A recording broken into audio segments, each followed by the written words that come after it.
បន្ទាប់ពីធ្វើទស្សនកិច្ចកម្មវិធីទទួលស្គាល់ជំនាញពីមុនហៅកាត់ថា OPL និងកម្មវិធីសមមូលអប់រំកម្រិតមូលដ្ឋានហៅកាត់ថា BIP អាដាមហេងស៊ូរដ្ឋមន្ត្រីក្រសួងការងារនិងបណ្ដុះបណ្ដាលវិជ្ជាជីវៈនិងលោកស្រីវឡាន់ដានកាអាន់ដ្រេវ៉ាអ្នកសម្របសម្រួលអង្គការសហប្រជាជាតិប្រចាំកម្ពុជានិងជាសហប្រធាននៃគណៈប្រឹក្សាភិបាលនៃកម្មវិធីមុខរបរនិងការងារសមរម្យរបស់យុវជននៅកម្ពុជាដំណាក់កាលទី3ហៅកាត់ថា DEYC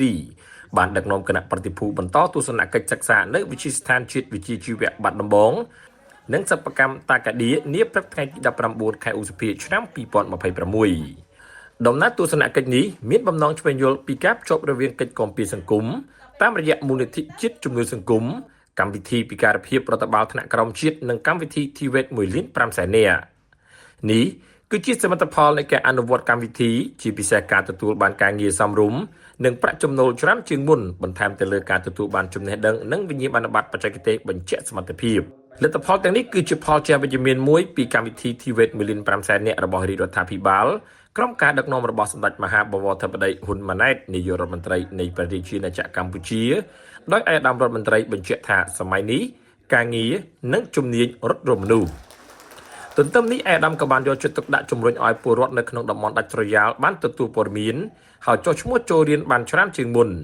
ដោយក្រសួងនឹងពិចារណាបង្កើតកិច្ចសហការជាមួយភូមិឃុំសង្កាត់បន្ថែមលើនេះដើម្បីសម្រួលដល់កង្វះមធ្យោបាយធ្វើដំណើរទៅសាលារៀន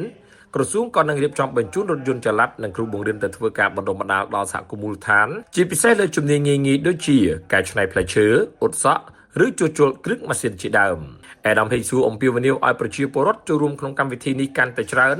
ដើម្បីទទួលបានការបណ្ដុះបណ្ដាលជំនាញវិជ្ជាជីវៈការងារនៅតាមរោងចក្រសហគ្រាសជាមួយនឹងប្រាក់ឈ្នួលសមរម្យនិងអត្ថប្រយោជន៍ពីបសសលោកស្រីវឡាន់ដេកាអាន់ដ្រេវ៉ាបានសម្ដែងនៅក្តីរីករាយដែលចំនួនប្រជាពលរដ្ឋយុវជននិងអតីតពលករទទួលបានអត្ថប្រយោជន៍ពីកម្មវិធីក៏ដូចជាការលើកកម្ពស់ជីវភាពតាមរយៈកម្មវិធី TVET ដែលជាមោទនភាពសម្រាប់ខ្លួនឯងនិងគ្រួសារលោកស្រីមានប្រសាសន៍ថាការធ្វើបទបង្ហាញនិងសំណូមពរគឺជាការជំរុញឲ្យមានបរិយាបន្នកាន់តែប្រសើរសម្រាប់ជនមានពិការភាពការកែសម្រួលកម្មវិធីបណ្ដុះបណ្ដាលក៏ដូចជាសម្ភារៈចាំបាច់នានាដើម្បីឲ្យជនមានពិការភាពអាចទទួលបានឱកាសបណ្ដុះបណ្ដាលនិងមានការងារធ្វើផងដែរទាំងនេះគឺជាចំណុចដែលនឹងយកទៅពិភាក្សាក្នុងគណៈប្រឹក្សាភិបាលនៃកម្មវិធីដើម្បីរកដំណោះស្រាយក្រុមសិក្ខាកាមដែលមានជនមានពិការភាពជាច្រើនរូបបានបង្ហាញពីបទពិសោធន៍របស់ខ្លួននិងការទទួលបានអត្ថប្រយោជន៍នៃការចូលរៀនវគ្គបណ្ដុះបណ្ដាលជំនាញវិជ្ជាជីវៈនៅវិទ្យាស្ថានជាក់ស្ដែងលោកថនរិទ្ធីដែលធ្លាក់ខ្លួនពិការដោយសារគ្រោះថ្នាក់ចរាចរណ៍បានបើកតូបមួយនាពេលថ្មីៗនេះដើម្បីផ្ដល់សេវាជួសជុលអគ្គិសនីក្រោយពីទទួលបានការបណ្ដុះបណ្ដាលបញ្ហាប្រឈមមួយចំនួននៅក្នុងការអនុវត្តកម្មវិធីដូចជាខ្វះអគារសិក្សា